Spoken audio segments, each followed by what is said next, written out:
Sejam todos bem-vindos aqui nos canais da Internacionalize e da Nublu Intercâmbio.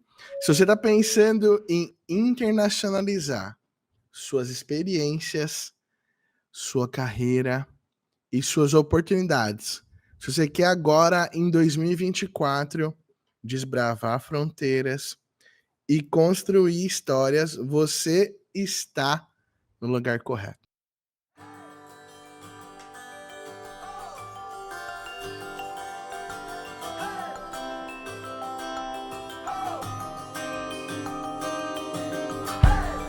Dúvida, Cláudia. A Cláudia nos perguntou: se meu marido estiver no intercâmbio, eu posso aplicar para trabalho?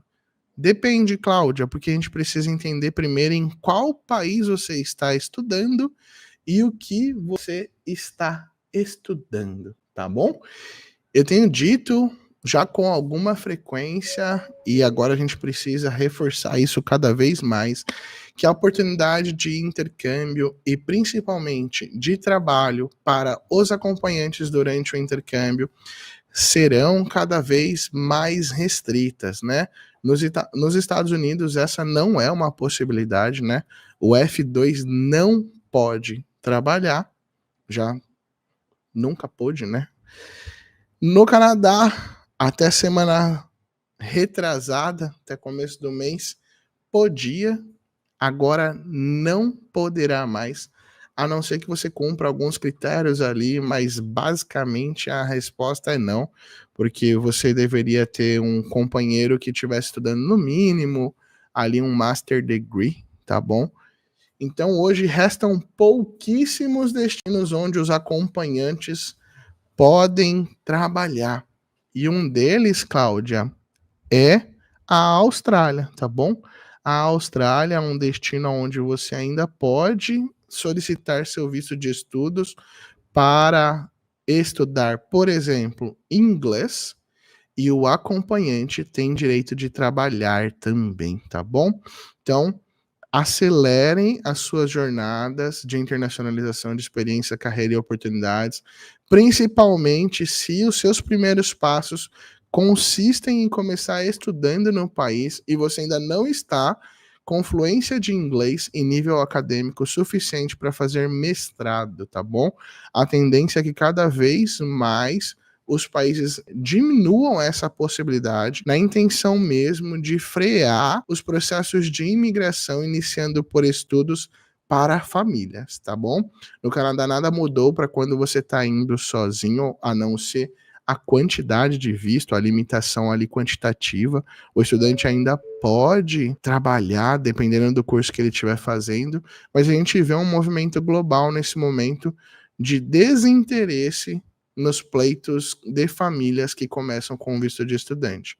Isso provavelmente está bastante associado à inflação que esses movimentos migratórios têm gerado em alguns países, como por exemplo o Canadá e a Irlanda e a própria Austrália. Então, acelera o seu processo para que você não perca essa oportunidade, tá bom? Quanto antes você começar, mais fácil de você ainda aproveitar essa oportunidade. Quem fez a aplicação para o visto de estudante canadense antes da mudança da regra ainda vai poder desfrutar das possibilidades, mas quem não fez já era, literalmente, infelizmente. Perguntaram assim, ó, como é que funciona o processo de entrevista para visto americano?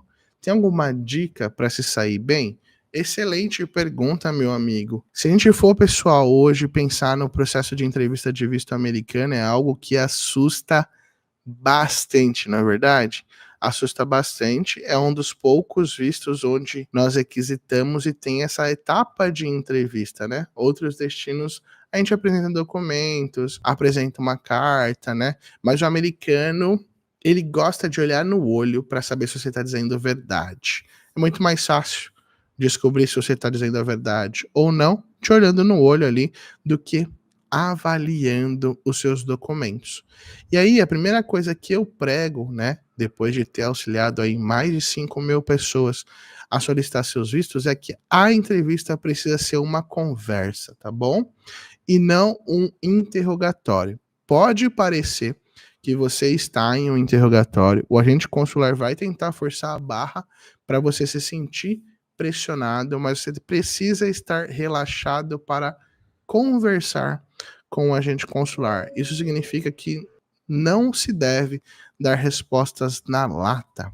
Em uma conversa entre dois seres humanos normais, jamais as respostas seriam respostas na lata, né? Pra onde você vai? Tá. O que você vai fazer? X. Então eu não gosto das participações na entrevista que sejam dessa forma, tá? Essa talvez seja a principal dica para se sair bem. Entender que você está numa conversa com outro ser humano e não num interrogatório. Relaxe, se você estiver dizendo a verdade, não há nenhum motivo para temer a entrevista. Mas você pode se utilizar de estratégias para aumentar suas chances de aprovação. E é isso que a gente ensina lá nas mentorias da Visto Pronto e da Nublo Intercâmbio, tá bom?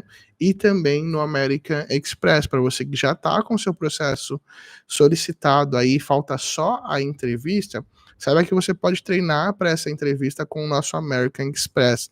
São 10 aulas, um pouco mais ali que eu gravei, galera, ensinando essa metodologia de entrevistas de visto americano, que pode aumentar sua chance de aprovação se você entender quais são os gatilhos ali, quais são as sementes que você precisa plantar de forma proativa durante a entrevista, mesmo que aquela pergunta não surja durante a entrevista, para você aumentar a chance de aprovação, porque a gente consular quer saber algumas coisas, mas ele não irá necessariamente lhe perguntar, porque ele pode querer extrair isso ali meio entre as linhas, e é aí que mora o perigo, é aí que você tem chances altas de ser reprovado, se a gente consular se basear nas entrelinhas e não no que você verbalizou, porque você não verbalizou nada que se pudesse ali extrair de bom, ok? Se você está pronto para começar a sua jornada, mas ainda não contratou os nossos serviços, hoje é só falar lá com nossos consultores, com o Luan, com o Eduardo, com a Larissa, combinado? Até mais!